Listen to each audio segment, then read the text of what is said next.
था। गांव वाले कहते थे कि वहाँ कोई पुरानी आत्मा रहती है।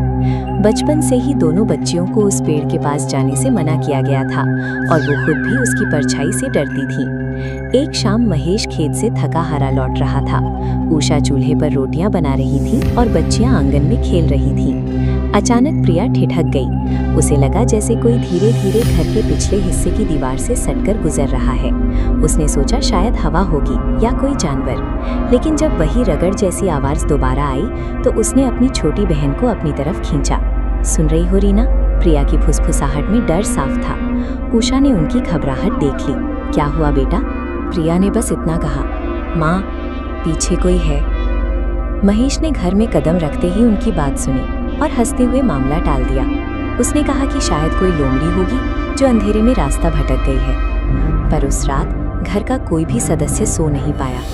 अंधेरे में दरवाजे के ठीक बाहर से किसी के भारी सांस लेने की आवाज आ रही थी।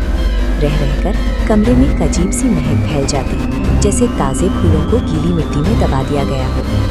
सूरज की पहली किरण के साथ जब महेश ने आंगन का दरवाजा खोला तो उसके पैर वहीं जम गए। आंगन की धूल में उभरे हुए वो निशान आकार में बिल्कुल स्पष्ट थे। पंजों की जगह एक नन्ही एड़ी और 5 छोटी उंगलियां, एक इंसानी बच्ची के नंगे पैरों की छाप, जो उस रात वहां नहीं होनी चाहिए थी। पूरे देवगढ़ में ऐसा कोई बच्चा नहीं था जो आधी रात को चुपचाप उनके आंगन में टहल रहा हो। उषा ने उन निशानों को देखा और उसका चेहरा सफेद पड़ गया।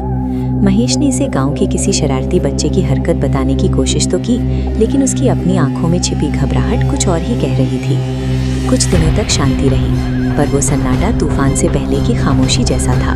जल्द ही वो अनजानी ताकत और भी मुखर हो गई। रात के सन्नाटे में रसोई के बर्तन अपने आप गिरने लगते, बंद दरवाजे अचानक खड़खड़ाने लगते और कभी-कभी घर के खाली कोनों से किसी का नाम पुकारने की आवाज आती।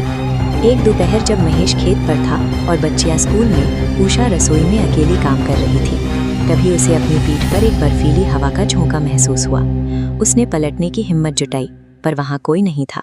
जैसे ही वो दोबारा काम में लगी, उसे अपने कंधे पर एक हल्का सा दबाव महसूस हुआ, बिल्कुल वैसा ही जैसे कोई अपना हाथ वहां रख रहा हो।